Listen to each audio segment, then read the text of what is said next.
Hola, Hola, sí se doctora, escucha buenas bien. tardes. Buenas tardes. ¿Cómo les va? ¿Se escucha? Sí, perfecto. Feliz día, profe. Gracias, chicos. Muchas gracias, le hacemos honor. Bueno, ahí estaba probando para compartir la pantalla con ustedes, así que para evitar los errores que tuvimos la semana pasada. Bueno, hoy tenían un tema de casos fortuitos y fuerza mayor. Algo habrán empezado a ver ya de incumplimiento inimputable, y van a terminar de verlo mañana, creo que con el doctor Escarcela, que es la imposibilidad o incumplimiento sin culpa, creo que tienen para mañana, e imprevisión. Y hoy tenemos caso fortuito e incumplimiento, imposibilidad de cumplimiento. Perdón que se me hace lío con un trabalenguas.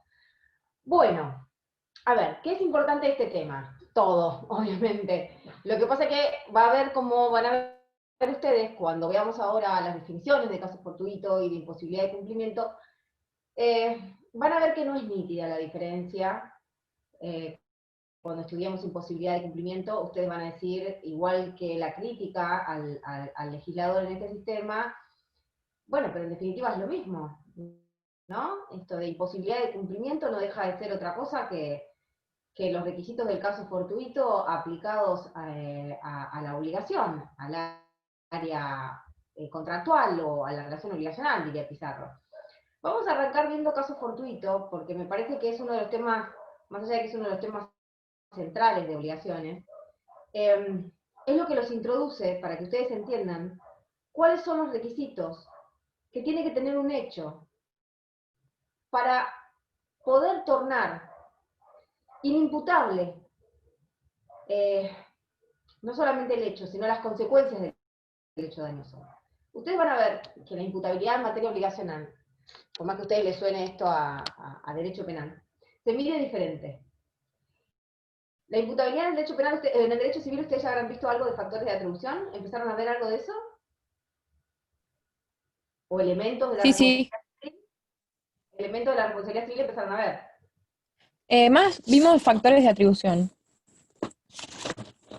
Pero elementos, a ver, sí, vieron factores de atribuciones porque en algún momento alguien les describió cuáles son los elementos de la responsabilidad civil. Antijuridicidad, daño, relación de causalidad, factores de atribución. Sí, profe, así es. Sí. Ese es como el comienzo del tema, digamos. ¿Por qué les pregunto esto? Porque de ahí viene lo que significa para el derecho civil y para el derecho de las obligaciones, cuando un hecho es o no imputable al deudor. Ustedes habrán visto cuando vieron factores de atribución, que hay distintos motivos que encuentra la ley para atribuirle responsabilidad al agente causante del daño o al deudor en caso del incumplimiento obligacional. Habrán visto que se le puede atribuir responsabilidad al deudor o al agente causante del daño por culpa o dolo, en el caso de los factores de atribución subjetivos, o por los factores objetivos de atribución, riesgo creado, garantía, solidaridad social, bueno,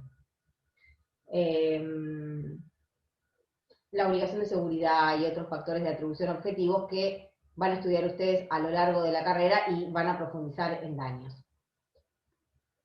Bien, si ustedes tienen que existe la posibilidad de atribuirle responsabilidad al agente causante del daño o al deudor en el caso de incumplimiento de la obligación, basándonos en factores objetivos de atribución, si ustedes analizan, les habrán explicado cuando les explicaron elementos de la responsabilidad civil, que para poder atribuir responsabilidad civil a una persona, se tienen que dar los 4 elementos de la responsabilidad. La conducta tiene que ser antijurídica, por el otro lado tiene que haber causado un daño, por el otro lado ese daño tiene que ser imputable, es decir, le tengo que poder atribuir las consecuencias de ese daño al agente causante del daño o al deudor incumpliente de la obligación, a título de dolo culpa, factores subjetivos, o a título de algún factor objetivo de atribución. Riesgo creado, obligación de seguridad, garantía, etcétera, etcétera.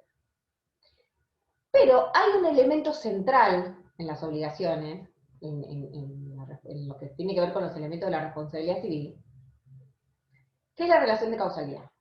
¿Ya empezaron a ver algo de esto, relación de causalidad? No, todavía no.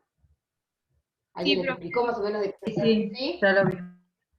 ¿Con quién lo vieron? Relación de causalidad. ¿En qué contexto? Cuando empezaron a ver los elementos. Sí, con el doctor Lustano. Bien, perfecto, me quedo tranquila. Bien, o sea que lo empezaron a ver. Ustedes habrán visto que para poder conectar el hecho que ocasiona el daño con el daño, o sea, el hecho al que nosotros pensamos que le podemos atribuir, digamos, el origen del daño, tiene que existir una relación de causalidad entre el hecho y el daño, que es este hilo que les habrá explicado el doctor, que conecta, ¿no? esta relación de causa y efecto entre el hecho y el daño. Y que además tenemos en el código tenemos en la doctrina distintas teorías, y que el código adopta la teoría de la causalidad adecuada, esto de que el daño tiene que estar en relación de causalidad adecuada con el hecho generador para poder atribuirle responsabilidad por ese hecho al agente causante del daño. Bien. Ustedes van a ver a lo largo de toda la materia que hay determinadas figuras jurídicas, determinados fenómenos, que van a incidir en alguno de estos 4 elementos para quitar responsabilidad, disminuir responsabilidad del agente causante del daño. A veces la va a minorar y otras veces la va a extinguir directamente, lo va a eximir de responsabilidad del agente causante del daño porque hay alguno de estos elementos que no se da. A veces va a ser exhibición de responsabilidad y otras veces directamente ni empezamos a analizar la responsabilidad, en cuyo caso, por ejemplo, ¿se acuerdan cuando en Civil 1 ustedes estudiaron legítima defensa, estado de necesidad, o algo han visto también en derecho penal? ¿Qué pasaba con este tipo de figuras jurídicas, con este tipo de fenómenos? ¿En qué elemento de la responsabilidad civil influyen? ¿Qué le quita al hecho generador, Imputabilidad. posiblemente generador? ¿Cómo? Imputabilidad. No. No se lo voy a poder imputar, obviamente, pero ¿por qué? Son causales de justificación, me dice Geraldine. Es verdad, son causales de justificación, pero ¿en qué elemento de la responsabilidad inciden? Si es una causal de justificación, ¿dónde va? En la culpa, profe. No, la culpa es un En la factor relación de exclusión. causalidad. No, en la antijuridicidad, dice Angélica, sí. ¿No En es en el antijuridicidad, daño no. En el El respecto daño, a que se tiene, a cuando se evita un daño peor del que hubiese ocurrido, algo así recuerdo? claro, en realidad, eso estás hablando de las causales de justificación. Pero las causales de justificación, ¿cuál es? A ver, vamos de cero. La definición de antijuridicidad del Código Civil y Comercial. ¿Qué es una conducta antijurídica? Es cuando ocasiona un daño injusto, ¿verdad? Una conducta antijurídica es cuando ocasiona un daño injusto. ¿Y cuál es el daño injusto? El que no está justificado. Entonces las causales de justificación, ¿dónde inciden?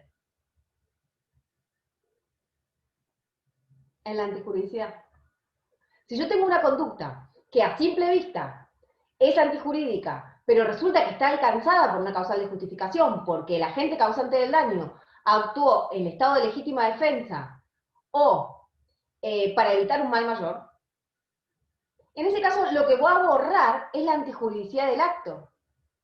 Es una conducta que a simple vista y analizada fríamente de acuerdo a las cosas, a aquellas conductas que la ley desaprueba, ha ocasionado un daño, pero ese daño está alcanzado, o sea, no es un daño injusto como lo define el código, sino que está alcanzado por una causal de justificación, esa conducta. Entonces se borra la antijuridicidad del acto. Después vamos a tener conductas, fenómenos o figuras jurídicas que van a incidir en los factores de atribución. Supongamos que ese tipo de obligación, para poder atribuirle responsabilidad al agente causante del daño, es un tipo de obligación que se ve alcanzada por un factor subjetivo de atribución. Entonces, si no puedo probar la culpa del causante del daño, no voy a poder atribuirle responsabilidad. Entonces voy a tener otro tipo, o voy a buscar, si yo quiero eximirlo de responsabilidad, otro tipo de figuras jurídicas, otro tipo de hechos, otro tipo de fenómenos que van a incidir sobre el factor de atribución. Por ejemplo, si es una obligación, como les dije recién, alcanzada por un factor de atribución subjetivo, yo voy a buscar, para eximirlo de responsabilidad, alguna prueba de la conducta no culpable. Es decir, voy a tender a acreditar que ha actuado con diligencia. Estoy en problemas si está alcanzado por un factor objetivo de atribución, porque si ese tipo de obligación está alcanzado por un factor objetivo de atribución, no me alcanza la prueba de la no culpa para eximirlo de responsabilidad. Voy a tener que buscar una causal de exhibición que interrumpa el nexo de causalidad, esta relación de causalidad que ustedes estudiaron con el doctor Lustanó, para poder eximirlo de responsabilidad. Entonces, lo que vamos a ver hoy, que es el caso fortuito, incide en la relación de causalidad entre el hecho y el daño. Lo que va a venir a hacer el caso fortuito es acortar esta cadena, este nexo de causalidad que existe entre el hecho y el daño. Por lo tanto, a título de lo que sea, lo va a eximir de responsabilidad al agente causante del daño o al deudor en el caso del plano obligacional. ¿Me van siguiendo más o menos? Sí. ¿Por qué les digo esto? El caso fortuito, ahora vamos a estudiar los caracteres, y cuando estudiemos la definición y los caracteres les va a cerrar esto que les estoy diciendo. Pero necesariamente les tengo que hacer esta introducción para que ustedes se ubiquen dentro de los elementos de la responsabilidad, para ver de qué estamos hablando. Ustedes saben que una obligación previamente contraída, incumplida, genera responsabilidad.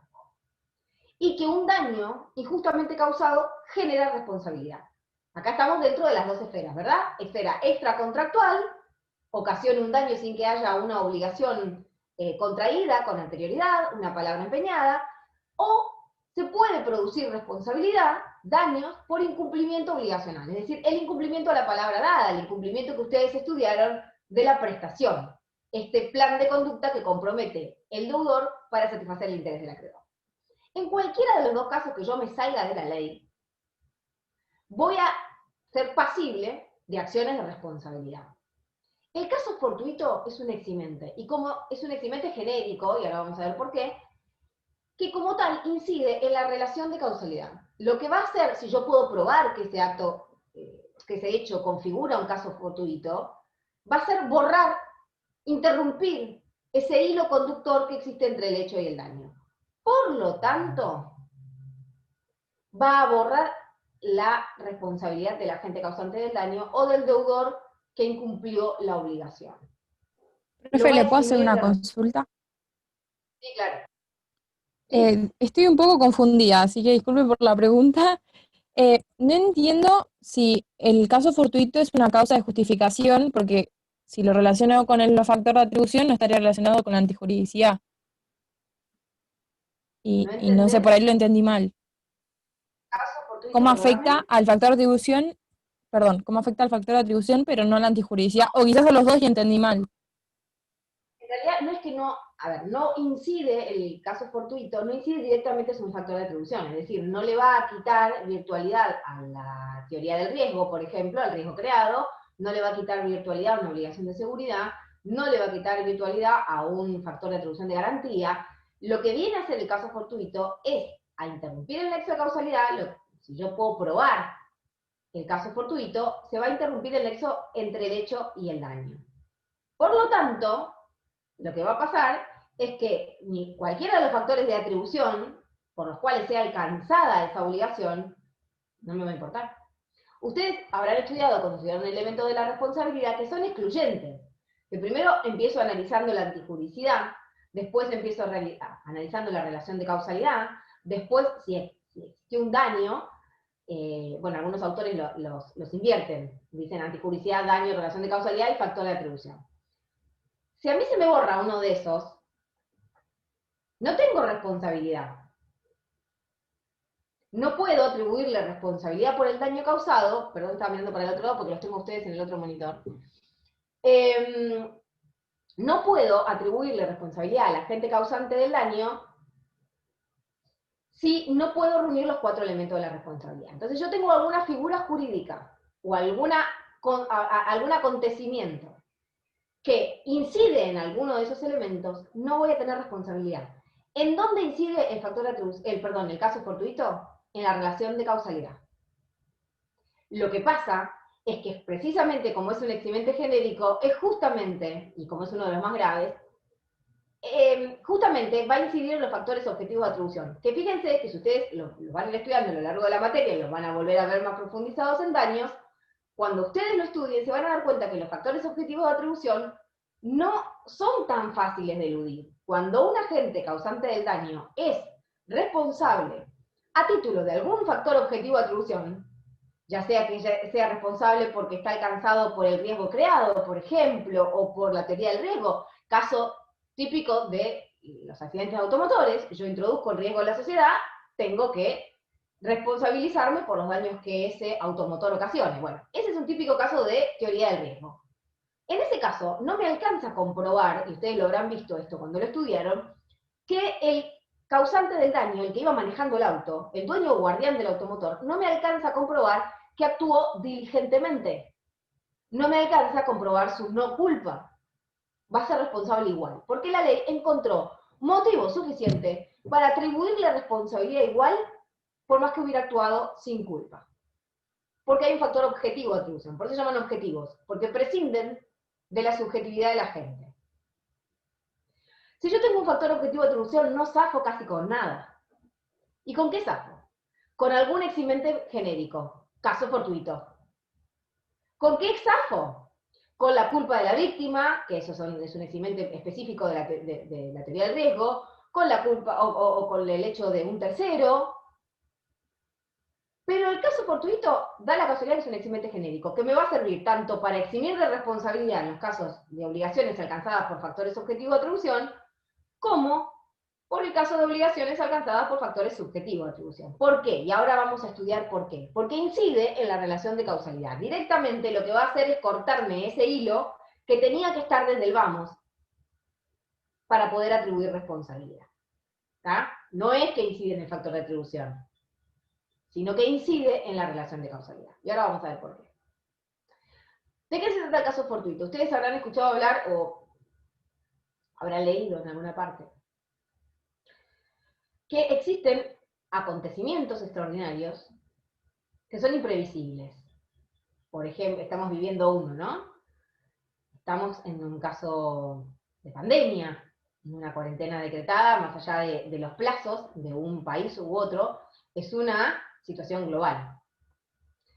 Como tal es imprevisible, es extraordinaria, es inevitable para cualquiera de nosotros, y por lo tanto, ¿podría o no podría reunir los caracteres de caso fortuito? Bueno, ahora vamos a estudiarlo y van a ver que sí, que es un ejemplo palpable que pueden aprovechar de la realidad. De hecho, hay mucha jurisprudencia hoy en día hablando de este tema, hay mucha doctrina, elaborando a ver cómo encuadramos la pandemia, cómo encuadramos la situación de la cuarentena dentro del caso fortuito. ¿Por qué?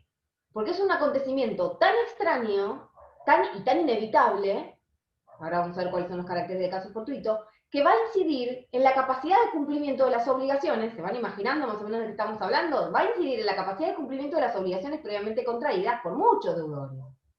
O va a incidir en el cumplimiento o en la generación de daños. Y vamos a poder atribuir responsabilidad por esos daños o por esos incumplimientos. Bueno, ahora lo vamos a ver. Algo así, como lo que está pasando con la pandemia, llévenlo a casos más generales, es el caso fortuito. Vamos a ver de qué se trata. Porque obviamente cuando Belisario empezó a delinear esta figura, la pandemia no existía, o sea que no se trata solamente de eso, y cuando se dictó el Código Civil Comercial tampoco.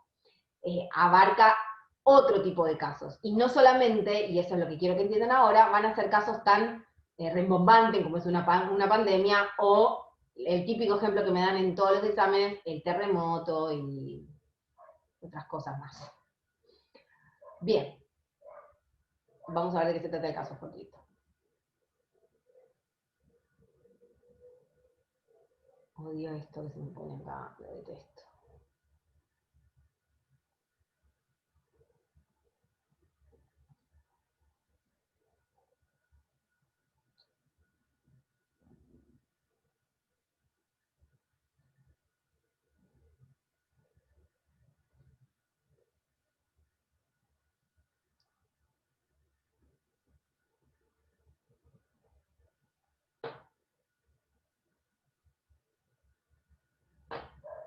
Bien, yo lo estoy viendo, ¿ustedes lo están viendo? Ahora Ahora mismo sí. no, profe. Puso Ahora en no. blanco. Ahora sí. Ahora sí. ¿Lo están viendo pantalla completa?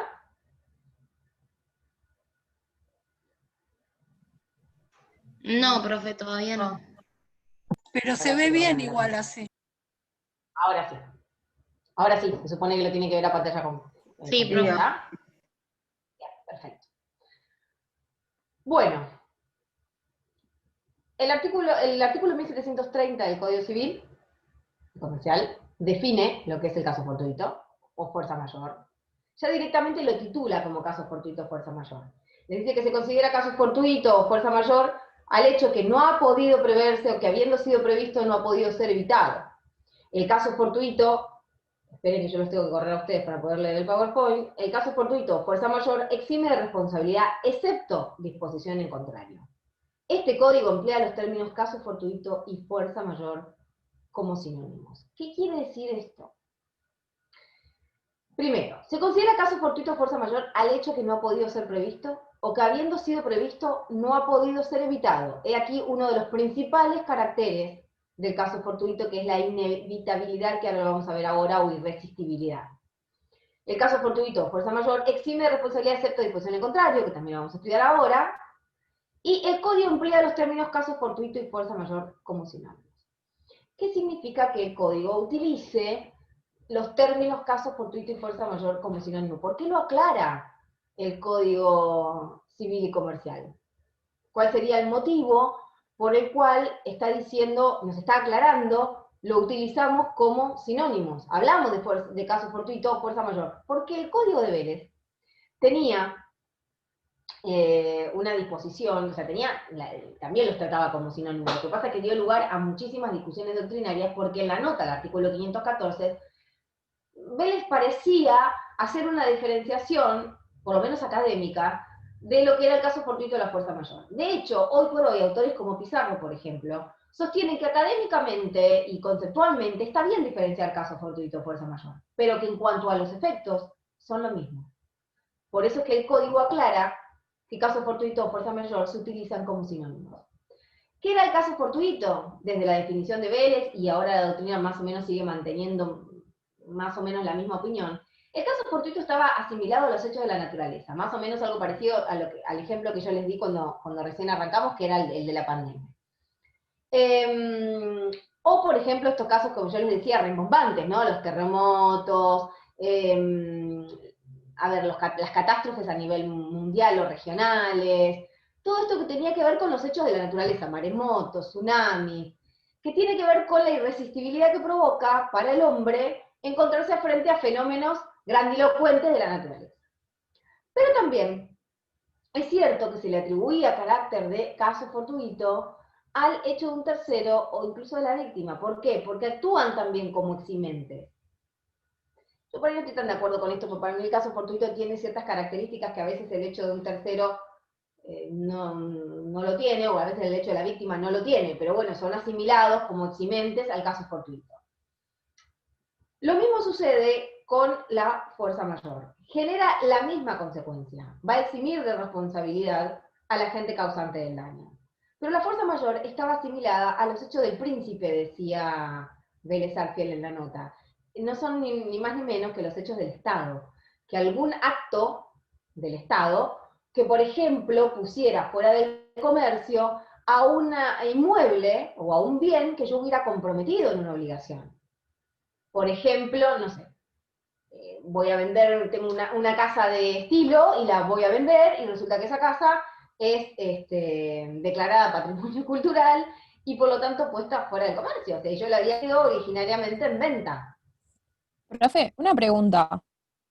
Sí. ¿La fuerza mayor podría ser un ejemplo de la cuarentena?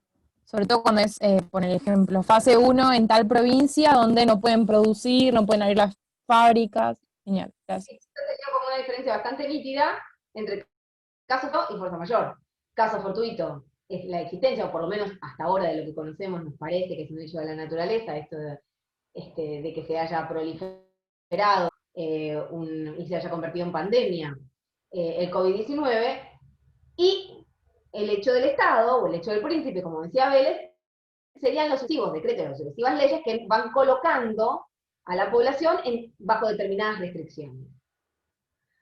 Esto, que Vélez lo definía conceptualmente, la doctrina hoy por hoy está más o menos de acuerdo en que está bien distinguirlos conceptualmente, sobre todo para tener como una referencia de que consideramos una cosa y que consideramos la otra, pero que en cuanto a los efectos es lo mismo, porque lo que va a traer aparejado un caso de fuerza mayor o de caso fortuito es lo mismo, nada más que lo vamos a ubicar dentro de la categoría en función de si responden a hechos de la naturaleza o a hechos del hombre, como son los casos de los hechos del Estado o del hecho de un tercero. ¿Bien? Bien. Hecha esta aclaración, que por eso me interesaba hacérselas, porque el código pareciera como darle demasiada importancia a esa aclaración, porque lo pone en un párrafo separado, esto de que caso fortuito y fuerza mayor se tratan como sinónimos en el código, vamos a pasar a hablar de los caracteres del caso fortuito. Voy a volver a compartir pantalla.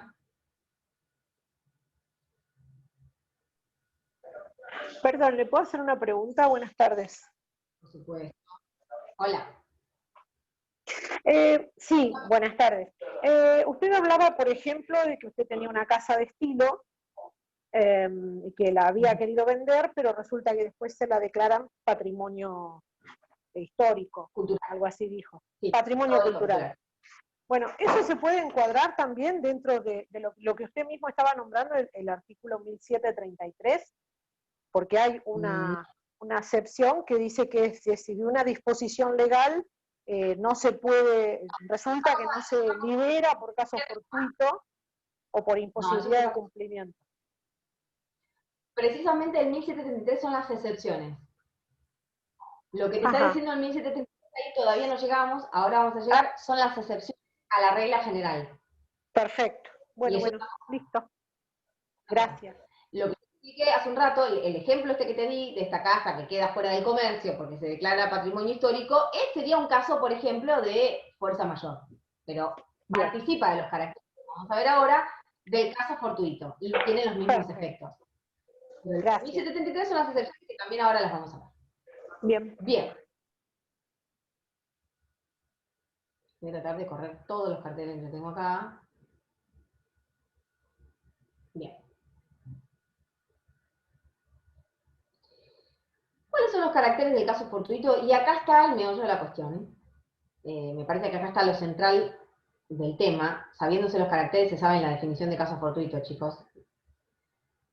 En primer lugar, y como les dije cuando recién empezamos la clase, el caso fortuito lo que lo caracteriza es la imprevisibilidad. Esto de que el hecho debe ser objetivamente imprevisible para el agente causante del daño o para el deudor. ¿Qué es imprevisible? ¿Vieron cómo le dice el código? Es imprevisible aquello que no tenemos motivo para pensar que va a suceder. ¿Por qué es imprevisible? ¿Y por qué la definición, digamos, la interpretación doctrinaria que se hace con relación a la imprevisibilidad es que el hecho debe ser objetivamente imprevisible? Porque no vamos a tener en cuenta las condiciones personales del agente causante del daño o del deudor. Esto no estamos dentro del ámbito de la culpa como para empezar a medir subjetividades con relación al agente causante del daño o del deudor. Lo que nosotros vamos a ver es si cualquier persona en esa situación lo hubiera podido prever.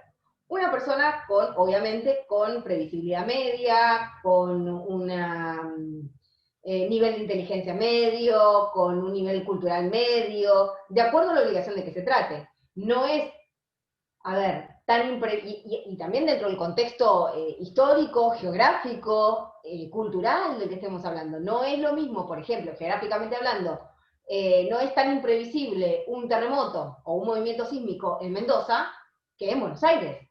En Buenos Aires, un movimiento sísmico que por ahí destruya una cosa que estaba comprometida en una obligación, es absolutamente imprevisible. No hay motivo para pensar que va a suceder.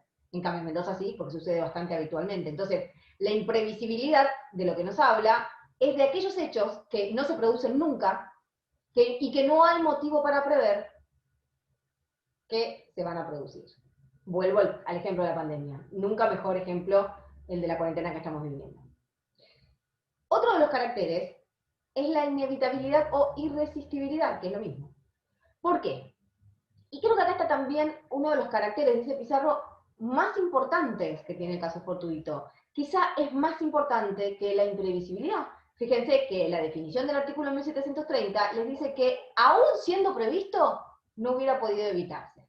Es decir, la definición que yo les puse acá implica que conforme al curso normal y ordinario de las cosas, resulte no susceptible de ser contrarrestado por el sujeto. Es decir, por más que yo lo hubiera podido prever, no lo hubiera podido evitar, porque de acuerdo al curso normal y ordinario de las cosas, y de acuerdo a un sujeto medio, no puede ser resistido ese hecho por ninguna persona, y en condiciones medias, ¿no? De posibilidades. Por ejemplo, ¿por qué hago esta aclaración? Porque puede haber hechos que, aún siendo previstos, no puedan ser evitados, como por ejemplo, un terremoto mismo, como poníamos recién el ejemplo. Hoy en día, con la tecnología que existe en el mundo, hay movimientos sísmicos y hay catástrofes naturales que pueden ser previstas. Bueno, ustedes habrán escuchado hablar más de una vez de los riesgos de tsunami, en la época que fue todo el cataclismo y todas las consecuencias de lo que fue el primer tsunami en Tailandia. Bueno, hoy por hoy hay aparatología que permite predecir este tipo de hechos, pero ¿lo podemos evitar? No. Entonces, ¿configura también caso fortuito, por más que habiendo sido previsto no haya podido evitarse? Sí. A eso precisamente se refiere el artículo 1730. Otro de los requisitos que no está incluido, pero obviamente sí lo está indirectamente, es el artículo, en el artículo 1730 es el requisito de la actualidad.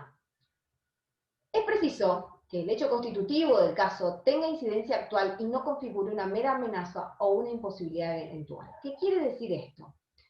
Alterini decía, tiene que tratarse de una actualidad lógica más que cronológica.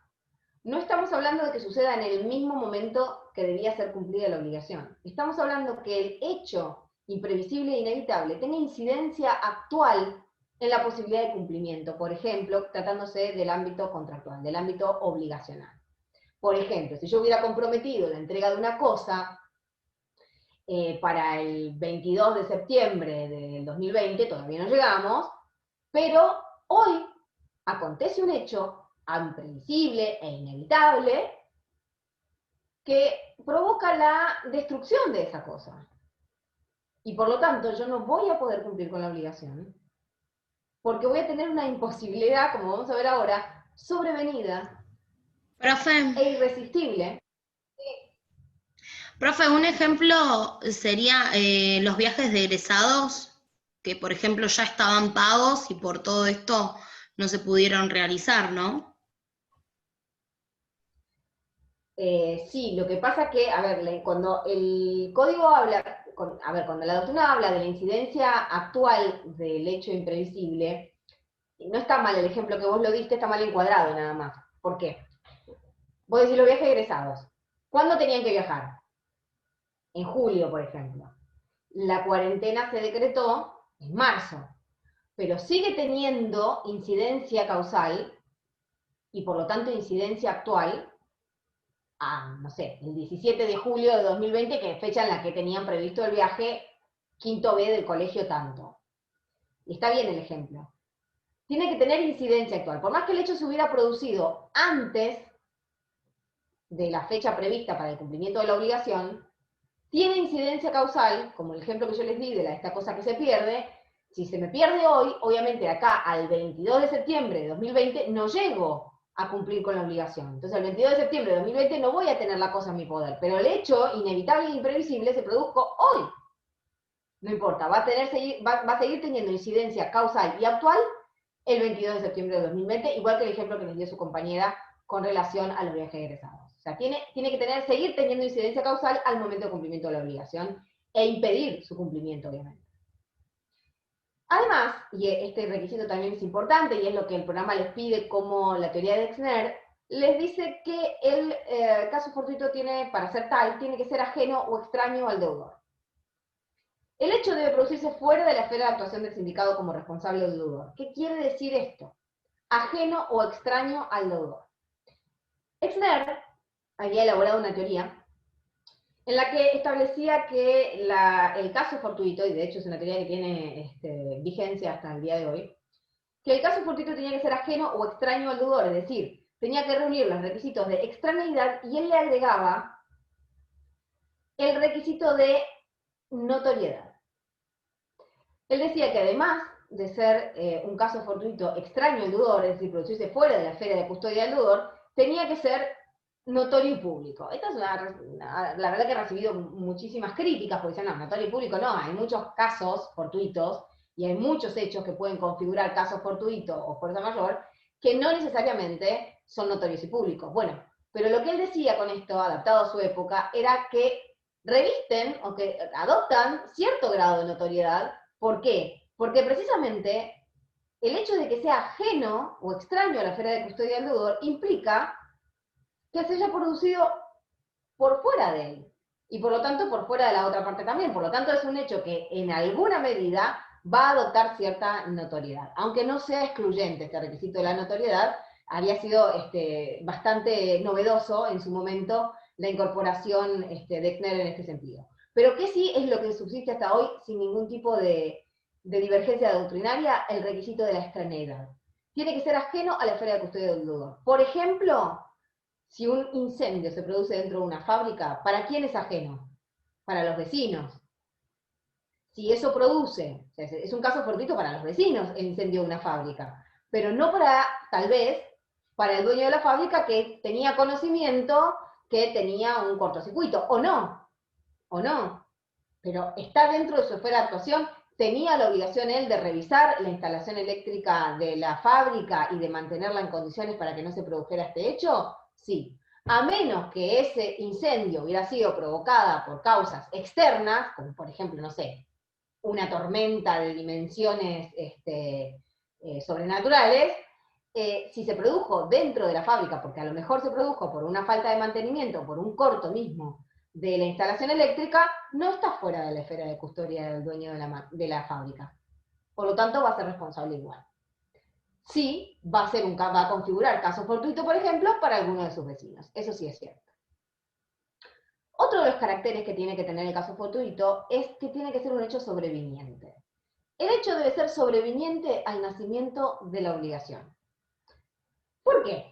Y ahora lo vamos a ver cuando veamos imposibilidad de cumplimiento también. ¿Ustedes se imaginan que no puede ocurrir un caso fortuito antes del nacimiento de la obligación? Obviamente que esto de la sobreviniencia siempre va a ser un requisito relevante cuando estemos hablando del plano obligacional, no cuando estemos hablando de la esfera extracontractual.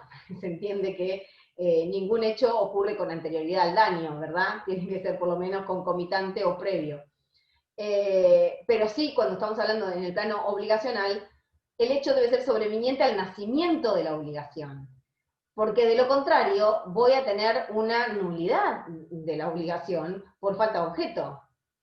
Ustedes cuando estudiaron obligaciones saben que perfectamente que tiene que tener un objeto, ese objeto tiene que ser una prestación, que es el plan de conducta comprometido por el deudor para satisfacer el interés del acreedor, y tiene que estar y ser válido y ser lícito al momento del nacimiento de la obligación. Si existe un hecho que, por ejemplo, va a quitarle la responsabilidad al deudor por el incumplimiento, porque, por ejemplo, destruye la cosa comprometida a la obligación, tiene que ser sobreviniente. Obviamente, si es anterior, si ese hecho va a romper el nexo de causalidad entre el hecho y cualquier daño que pueda producirse, no lo va a hacer antes, tiene que ser después. El hecho tiene que ser sobreviniente al nacimiento de la obligación. Y aparte, esto es una manera de evitar fraude, ¿no? Porque si yo ya sabía que la cosa estaba afectada por algún hecho extraño y estaba en malas condiciones o destruida antes de contratar, se supone que ahí ya, además, mezclé una ilicitud en la obligación. Por lo tanto, no va a funcionar como eximente el supuesto caso fortuito. Bueno, y por último, este último requisito lo agrega Pizarro, también en el plano obligacional, dice obstáculo absoluto o insuperable para el cumplimiento de la obligación. En materia obligacional es preciso que el hecho provoque un obstáculo insuperable para el cumplimiento de la obligación. ¿Por qué hace esta aclaración?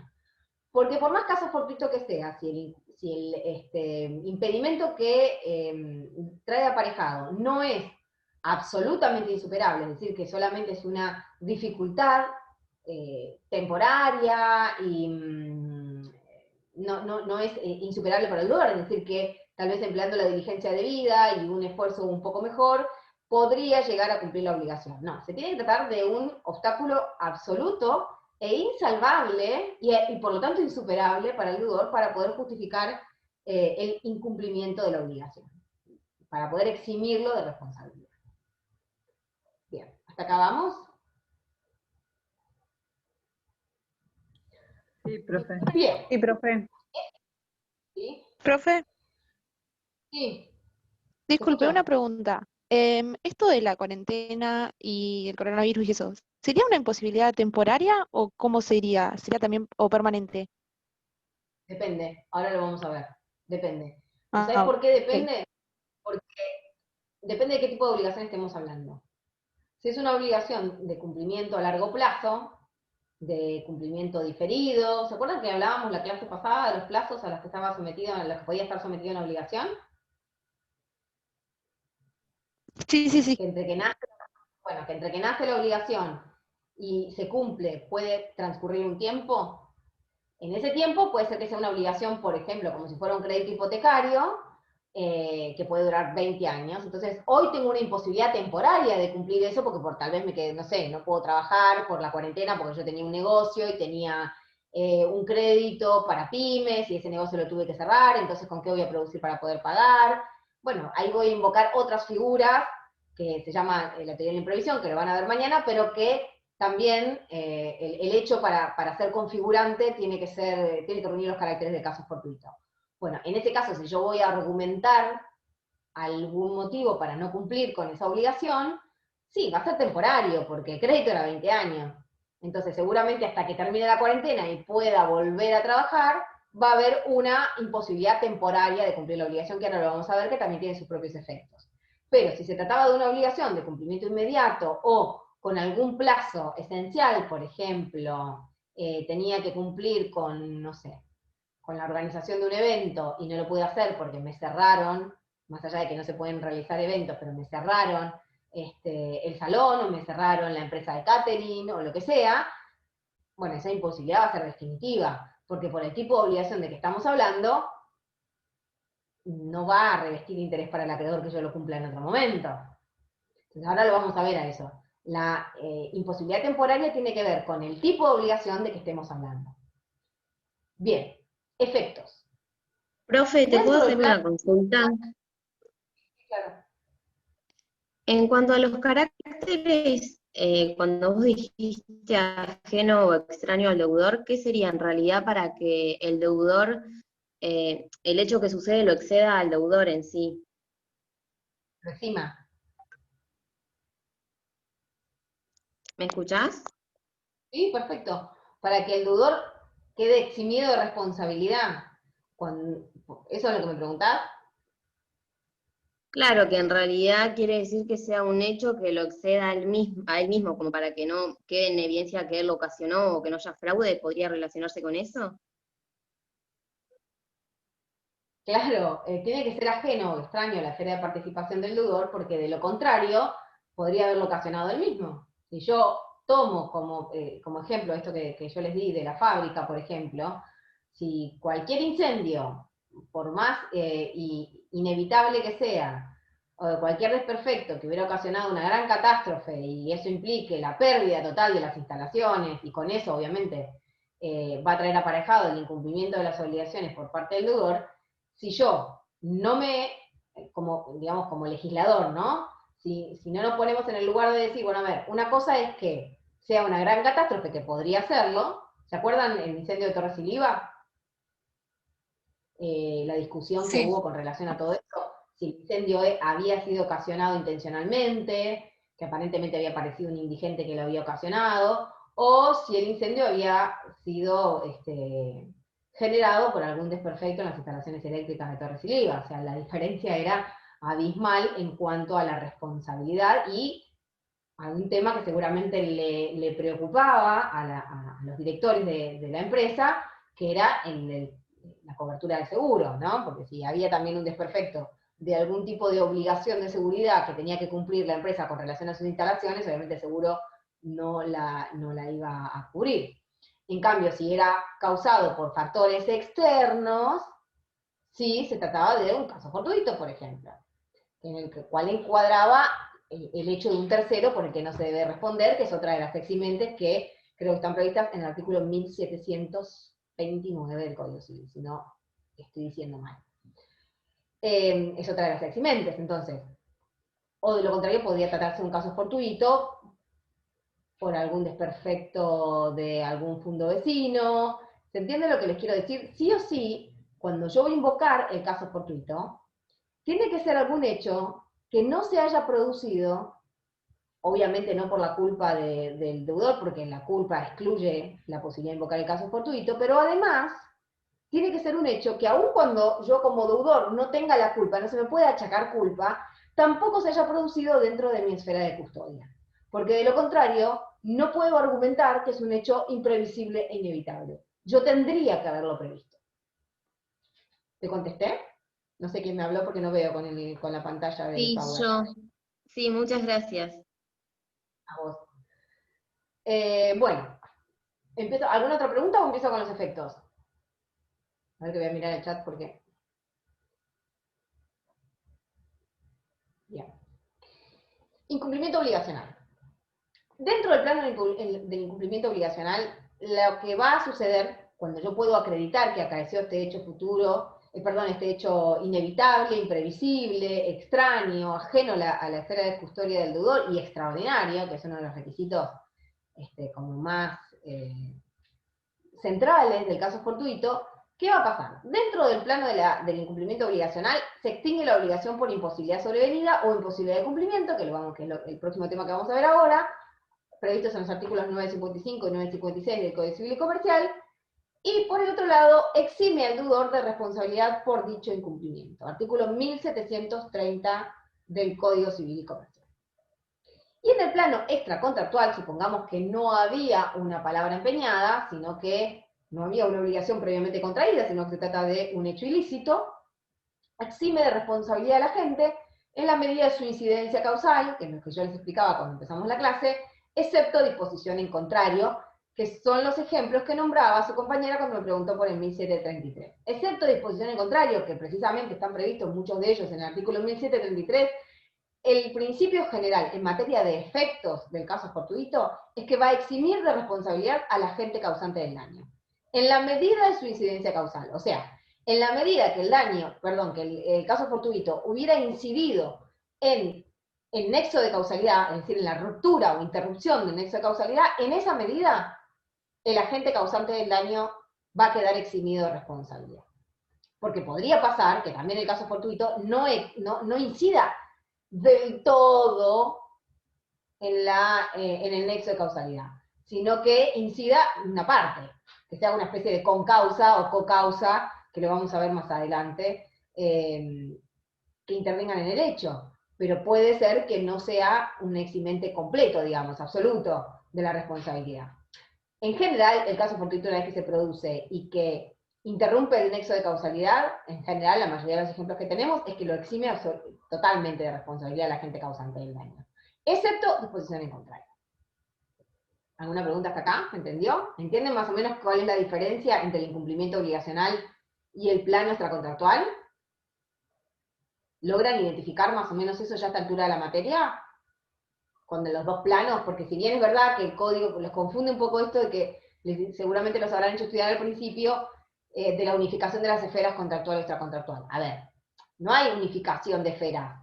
El incumplimiento obligacional es el incumplimiento obligacional y el plano extracontractual, que es el plano de derecho ilícito, la esfera aquiliana, sigue siendo la esfera aquiliana. No son lo mismo.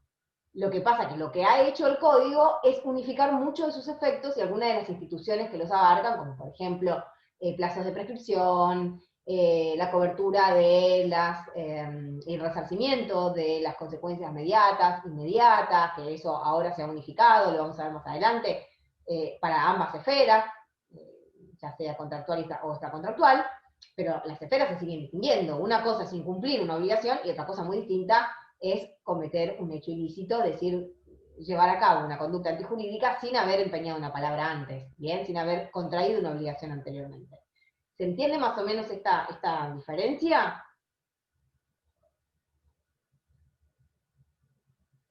Más o menos Sí, estamos. profe, yo por mi parte sí.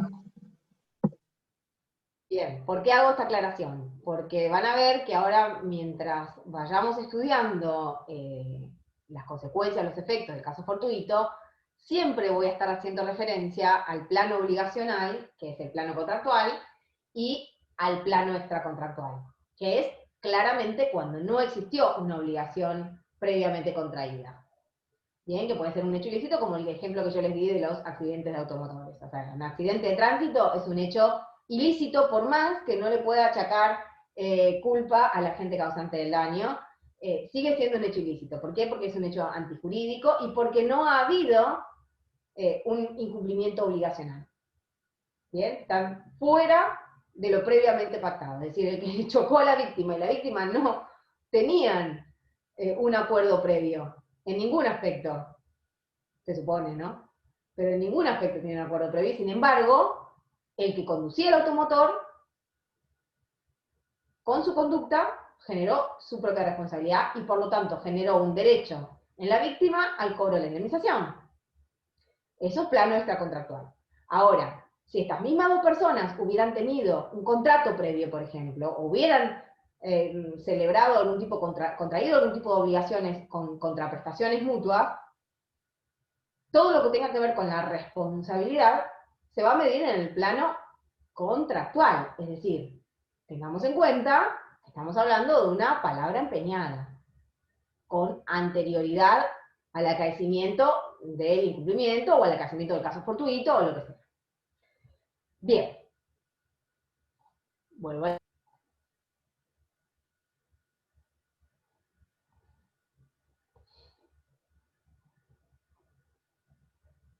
Terminados, vamos a empezar con las excepciones. Estas excepciones tienen la particularidad que lo que significa que tenga excepciones la regla general del caso fortuito. Dijimos que siempre fortuito exime de responsabilidad al agente causante del daño, es decir, o exime de responsabilidad al deudor que incumplió la obligación por fortuito. ¿Por qué? Porque no incumplió la obligación por caso fortuito. No generó el daño, perdón, no incumplió la obligación porque no quiso cumplir. Ni por su culpa, ni por su negligencia, ni por no haber cumplido con las obligaciones a su cargo, sino que existió un hecho que incidió en el nexo de causalidad y le impidió cumplir. Es decir, que en el plano obligacional tornó de imposible cumplimiento la prestación. Y en el plano extracontractual rompió o interrumpió el nexo de causalidad entre el hecho y el daño.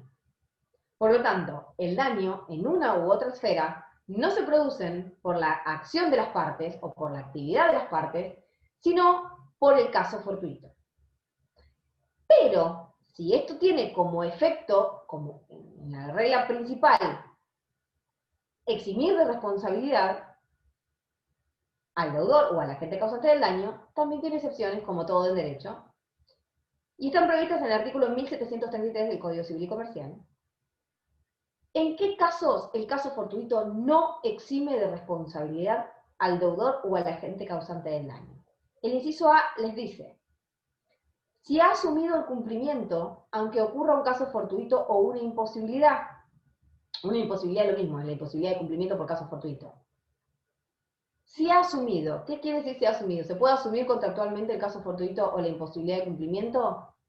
Que en definitiva no es más que la imposibilidad de cumplir por el acaecimiento de un caso fortuito. Sí, se puede asumir. Se puede asumir contractualmente en alguna cláusula del contrato, se puede incluir la asunción por parte del deudor de el caso fortuito. Es decir, puede asumir que no va a eximirse de la responsabilidad por el no cumplimiento de la obligación, aun cuando ocurra un caso fortuito. Y ustedes dirán, ¿quién haría eso? Bueno, sí, existe porque son prácticamente pactos de garantía que se realizan, cláusulas de responsabilidad. En el único caso donde está debatido esto en la doctrina de si se puede o no se puede hacer, es en los casos de los contratos de consumo. Porque esto cuando son contratos de adhesión o contratos formularios, muchas veces el consumidor no tiene la posibilidad de discutir las condiciones contractuales. Y a veces asume el cumplimiento de una obligación aún mediando casos fortuitos. Ustedes imagínense que yo suscribo un contrato de mutuo bancario, de mutuo hipotecario, con una entidad financiera, y dentro de las condiciones de contrataciones, para darte el crédito, estas son las condiciones, si te gusta bien, si no, no te doy el crédito. Y dentro de esas condiciones está la asunción del caso fortuito.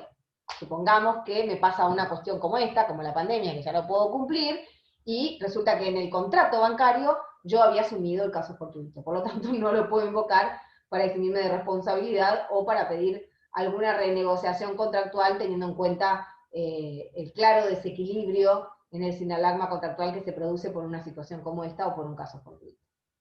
Por eso que en el tema de los contratos de adhesión está bastante discutido el tema de si se admite o no la asunción de caso fortuito por parte del consumidor. Pizarro dice que en el único caso que podría admitirse es que el contrato fuera lo suficientemente equitativo como para que a través de otra cláusula se le hubiera otorgado al consumidor alguna ventaja que pudiera hacer de contrapeso a la asunción del caso fortuito. Tema a debatir en el caso concreto. Bien, el inciso B les dice, si de una disposición legal resulta que no se libera por caso fortuito o por imposibilidad de cumplimiento, puede ser que la misma ley establezca que no existe la posibilidad de eximirse de responsabilidad por caso fortuito. No me voy a meter en temas complejos, pero hay casos por daño nuclear, por ejemplo, en los cuales el caso fortuito es analizado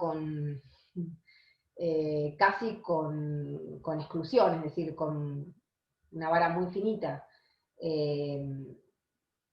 Casi que no existe el caso fortuito para la exhibición de responsabilidad de quienes estén a cargo, por ejemplo, de las plantas nucleares. Lo mismo sucede con otro tipo de obligaciones y de figuras legales. Hay casos en los que la ley directamente establece que no se van a eximir de responsabilidad, aún mediando casos fortuito e imposibilidad de cumplimiento, que obviamente son casos en los que la ley quiere extremar los cuidados a cargo del deudor o del causante del daño, el posible causante del daño, por los especiales intereses que está protegiendo, ¿verdad? Si está en mora, a no ser que sea indiferente para la producción de caso fortuito o de la imposibilidad de cumplimiento, bueno, obviamente, chicos, la mora excluye la posibilidad de invocar el caso fortuito. Precisamente es uno de los efectos de la mora, cuando ustedes seguramente lo habrán visto, uno de los efectos de la mora es la imposibilidad de invocar el caso fortuito. Si el caso fortuito o la imposibilidad de cumplimiento sobrevienen por su culpa, bueno, esto es redundante, la verdad que es una excepción impropia, diría Pizarro, porque en realidad cuando hay culpa no hay posibilidad de invocar el caso fortuito, o sea que no sería una excepción propiamente dicha. Si el caso fortuito y en su caso la imposibilidad de cumplimiento que de él resulta, perdón, me equivoqué ahí con una letra, constituyen una contingencia propia del riesgo de la cosa o la actividad, bueno, también lo mismo, o sea, este caso fortuito no es caso fortuito si no es imprevisible, ¿bien? Entonces si constituyen una contingencia propia del riesgo de la actividad, le hace paracaidismo, le hace parapente, actividades que son riesgosas ya por sí mismas, que tienen su propia regulación, no nos vamos a meter en eso, tiene su propio régimen legal y sus propias consideraciones, factores de atribución, eximentes y demás. Supongamos que estamos hablando de eso, obviamente que si el caso fortuito y en su caso la imposibilidad de cumplimiento constituyen una contingencia que es propia de la actividad, obviamente no va a ser caso fortuito porque no estaría cumpliendo con el requisito de la imprevisibilidad y sobre todo el que hablamos hace un rato, el de la teoría de Sner, que es de la ajenidad, la extrañidad. Si está obligado a restituir como consecuencia de un hecho ilícito, bueno, en este caso obviamente que ya lo sabemos, una persona que realiza o comete un hecho ilícito no está en condiciones de invocar el caso fortuito, y si además está obligado a restituir una cosa como consecuencia de un hecho ilícito, no puede argumentar que esa cosa se perdió o se destruyó por caso fortuito y con eso eximirse de la obligación de devolverla, claramente. Bueno, estas son las excepciones que establece el artículo 1733 tanto para los casos de caso fortuito como imposibilidad de cumplimiento. Profe, ¿le puedo hacer una pregunta? ¿Sí? Que no llegué a notar el segundo efecto de caso fortuito. Anoté la extinción de la obligación por incumplimiento absoluto, pero no el segundo que usted mencionó. Y para no olvidármelo, ¿Cómo? ¿cuál era? Que usted, antes de iniciar con las excepciones, mencionó los efectos del caso fortuito fuerza mayor, El primero que mencionó es los del artículo 955 y 956. Y después mencionó otro, pero no llegué a anotarlo. 1730. 1730. Gracias. Yo le quería pedir, si nos hace el favor de volver a mostrar la plantilla del PowerPoint donde están los efectos, ¿Sí? porque en el grupo de WhatsApp Lo mismo- pasamos las capturas de pantalla y no se pudo ver bien. ¿No? Volvamos.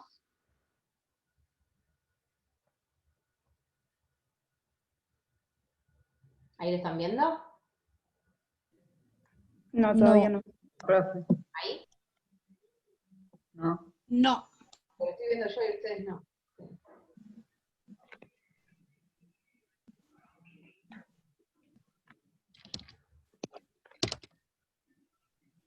Bueno, si no, no importa, o si era posible que se suba el PowerPoint al campus. El PowerPoint, cuando son así, que son ayuda a memoria, salvo que que completen el tema entero, por ejemplo, una unidad entera, que de hecho tengo subido PowerPoint y los doctores también, no lo subimos al campus de manera permanente, como parte integrante del material de la unidad, sino que a veces lo subimos subir cuando ustedes lo piden como novedades, pero no para que queden dentro de la unidad. Esto de Genial, todas maneras, perfecto. chicos, la clase además de estar grabada, esto por ahí no vale demasiado la pena porque no es más que una ayuda a memoria. Claro, sí, es más bien para eso, para una ayuda de memoria que me sirve a la hora de hacer los resúmenes o demás. Pero bueno, ahí está. Muchas gracias. Como novedades al campus, no hay problema. A ver si ahí lo pueden ver, porque se me salió.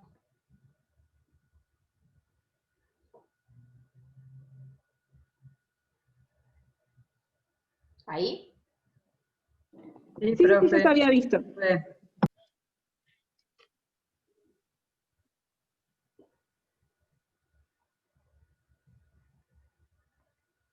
Bueno, ¿se acuerdan cómo era esto? Extingue la obligación por imposibilidad sobrevenida y imposibilidad de cumplimiento, 955-956, exime al deudor de responsabilidad por dicho incumplimiento, 1730, y en el plano extracontractual, exhibición de responsabilidad de la gente en la medida de su incidencia causal, excepto de posición en contrario, también es el 1730.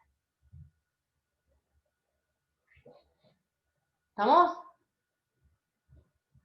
Sí, profe, gracias. Sí, gracias. Bien. ¿A dónde me he quedado? Bueno. Hasta acá, más o menos con casos fortuitos, van a tener otras cuestiones, van a ver que hay ítems del cronograma que no vamos a llegar a abordar en la clase de hoy. Creo que lo principal de caso fortuito está cubierto, creo que quedó prueba del caso fortuito, que obviamente se lo imaginarán, la prueba del caso fortuito le incumbe a quien lo alega, lo cual es lógico. Y alguna que otro detalle más, pero eso es fácilmente deducible del código, y de los libros de texto que tengan no les va a traer demasiada complejidad. ¿Qué es lo importante del caso fortuito? Lo central, los caracteres y los efectos. Y obviamente sí, las excepciones, por supuesto, pero las excepciones son tan aplicables al caso fortuito como el tema que vamos a ver ahora, que es la imposibilidad de cumplimiento. Les quiero hacer una introducción con relación a este tema, porque la imposibilidad de cumplimiento, si ustedes lo analizan, y creo que es parte de la crítica doctrinaria que tuvo la incorporación de esta figura al Código Civil y Comercial, es que no se delinea bien las diferencias con el caso fortuito en sí mismo. O sea, a ver, ahora cuando leamos el 955 y el 1732, se van a dar cuenta que lo único que hace es describir una situación de caso fortuito, fuerza mayor, y analizar sus efectos.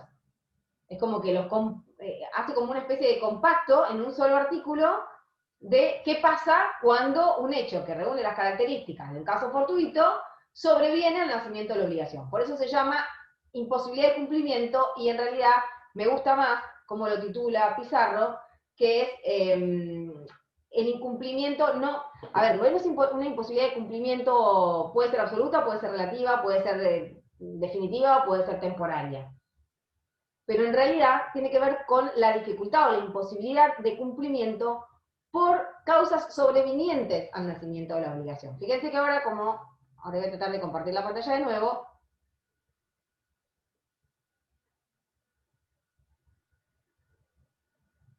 Yo les puse acá abajo la imposibilidad sobrevenida de la prestación.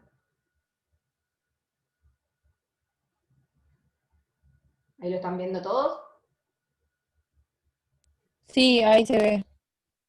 Bien, perfecto. La imposibilidad de cumplimiento, como les pide el programa, y abajo les puse imposibilidad sobrevenida de la prestación, que es como la denomina Pizarro. A mí me gusta más, porque precisamente tiene que ver con esto, con la imposibilidad del deudor de cumplir por un caso fortuito, como les expliqué al principio, sobrevino al nacimiento de la obligación. De más está decirle que estamos dentro de la esfera, obviamente, del incumplimiento obligacional.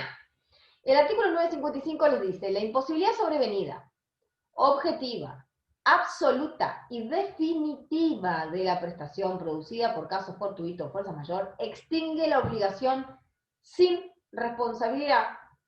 Si la imposibilidad sobreviene, obviamente, debido a causas imputables al deudor, la obligación modifica su objeto y se convierte en la de pagar una indemnización de los daños causados.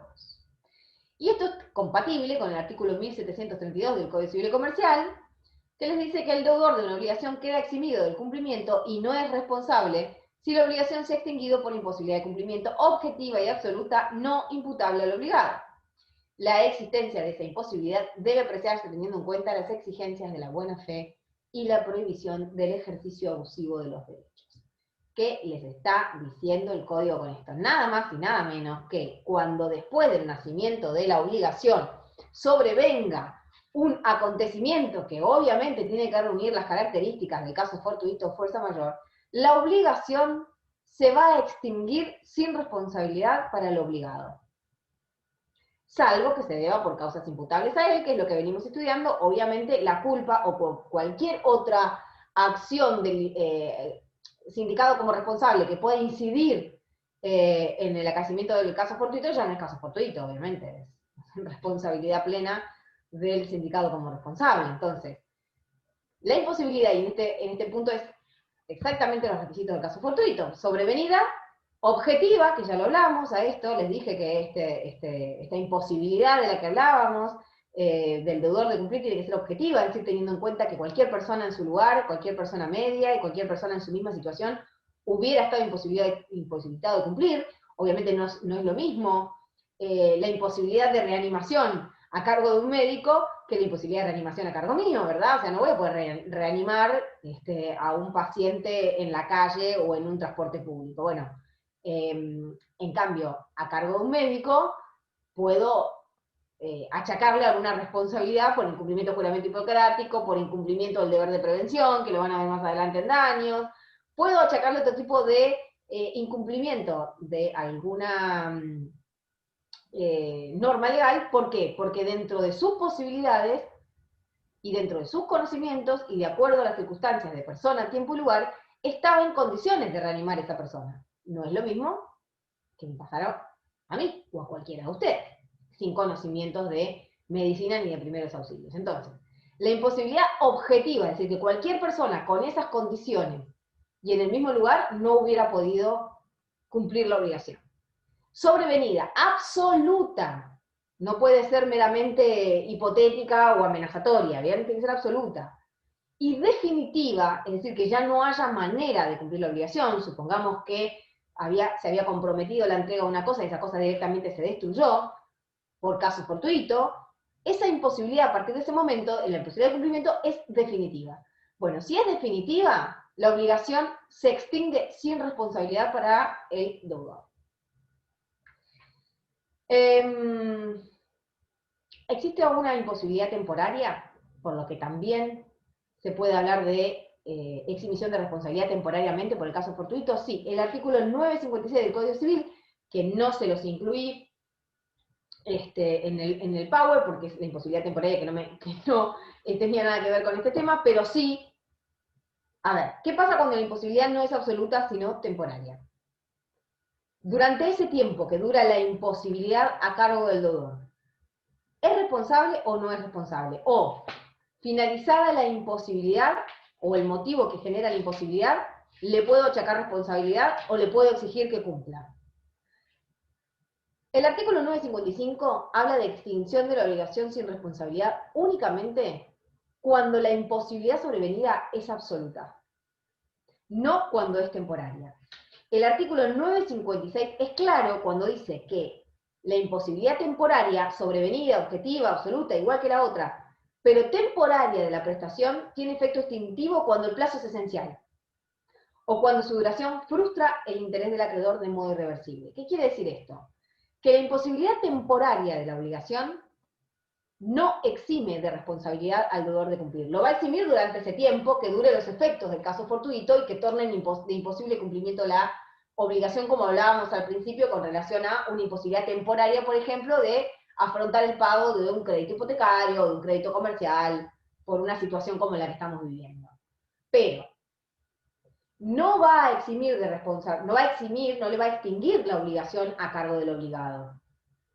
A menos, dice el código, que como les expliqué al principio, la obligación sea de plazo esencial y que el acreedor ya haya perdido interés en el cumplimiento de esa obligación. Que es más o menos el ejemplo que yo les di al principio. Saquemos el ejemplo de la cuarentena porque por ahí no se pueden realizar actos de esta naturaleza como reuniones o, por ejemplo, no sé, un concierto que ya estaba todo vendido y estaba todo vendido porque lo iba a dar un pianista famoso. No cumplió, no vino. Profe, ¿le puedo hacer Y era una pregunta? Sí.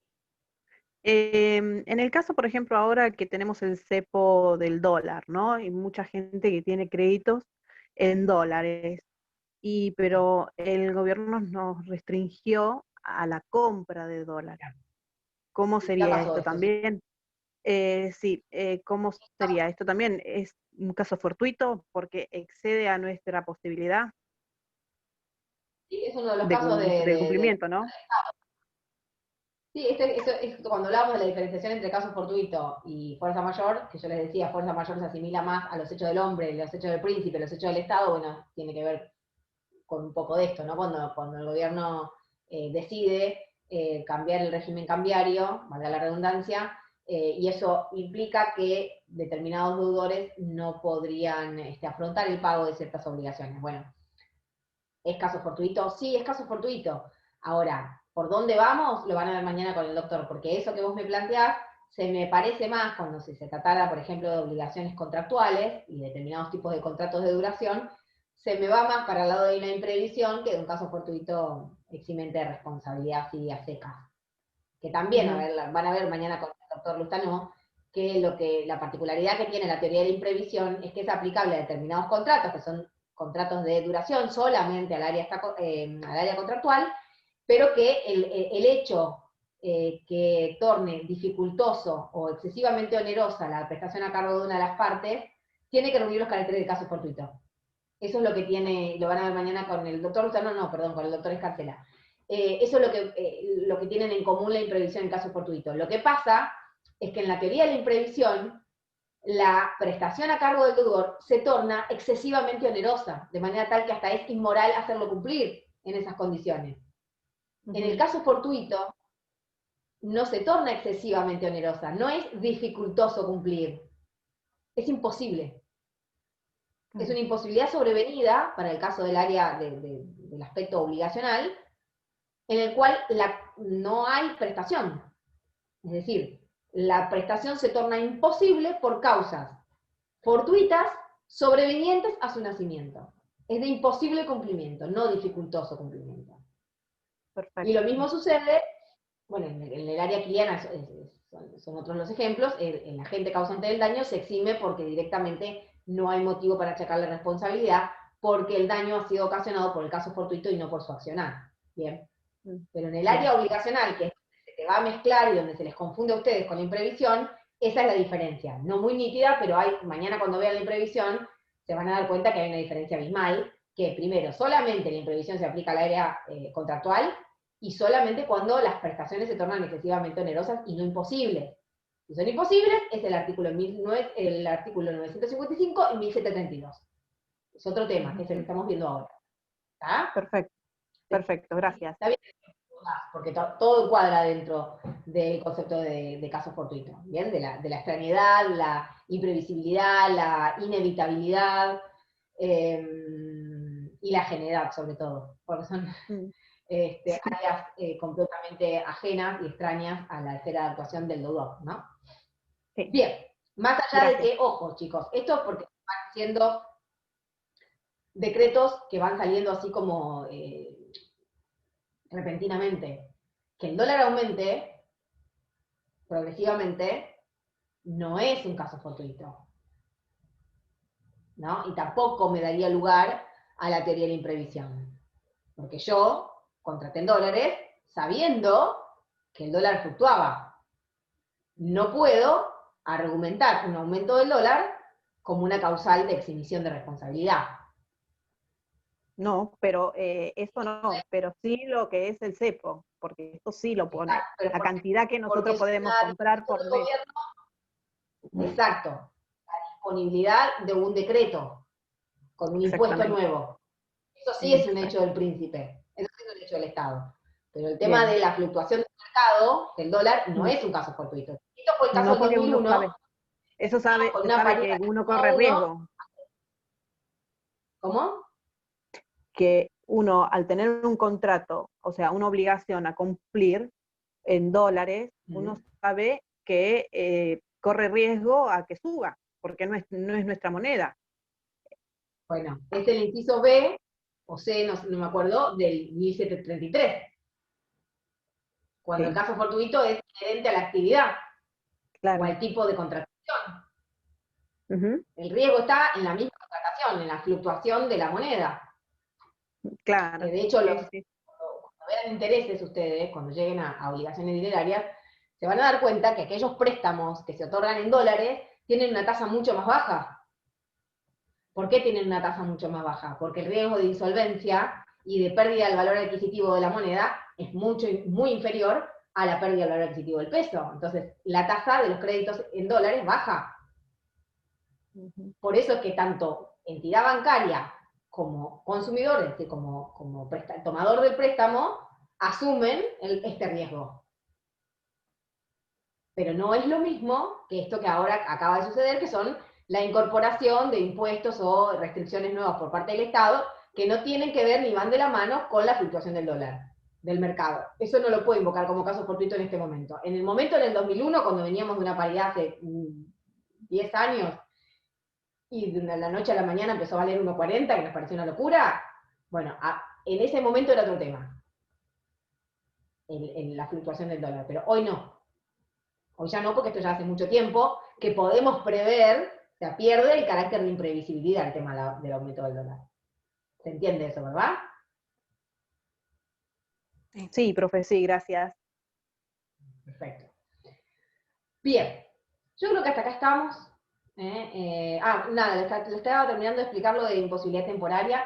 La imposibilidad temporaria tiene que ver con esto, ya les dije, no, la imposibilidad temporaria de cumplir una obligación es imposibilidad por caso fortuito, sí, pero es temporaria. Por lo tanto, una vez cesadas las condiciones que generan la imposibilidad, le puedo volver a exigir al deudor que cumpla, y si no cumple, tendrá que asumir la responsabilidad. ¿En qué casos la imposibilidad temporaria genera exhibición de responsabilidad?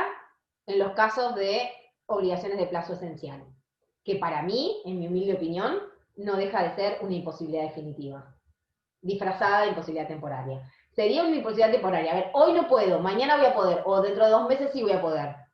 Bueno, pero al acreedor ya no le interesa, porque no reviste interés para el acreedor que yo cumpla con la obligación de, no sé, del casamiento, de brindarle el servicio para el casamiento fuera de término. O que venga este pianista famoso a brindar el concierto fuera de plazo, porque yo ya vendí todas las entradas para la fecha del concierto. Entonces, cuando es una obligación de plazo esencial, la imposibilidad temporaria no exime de responsabilidad del deudor. ¿Pero por qué? Porque en definitiva se convierte en una imposibilidad definitiva, desde mi punto de vista. ¿Bien? Bueno, ¿alguna pregunta hasta acá? Si no, estaríamos más o menos para redondear, chicos.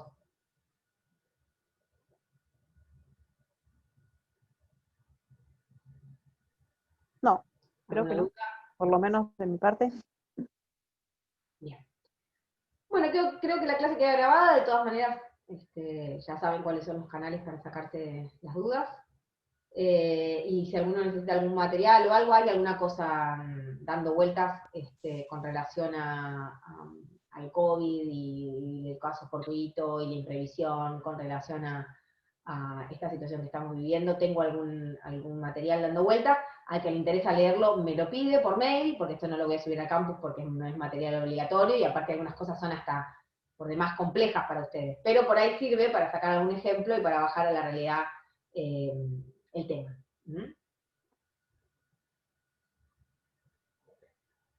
¿Listo? ¿Nos vamos? ¿Alguna otra pregunta? Bueno, gente, los despido. Suerte hasta el jueves que viene. Gracias, Un profe. abrazo.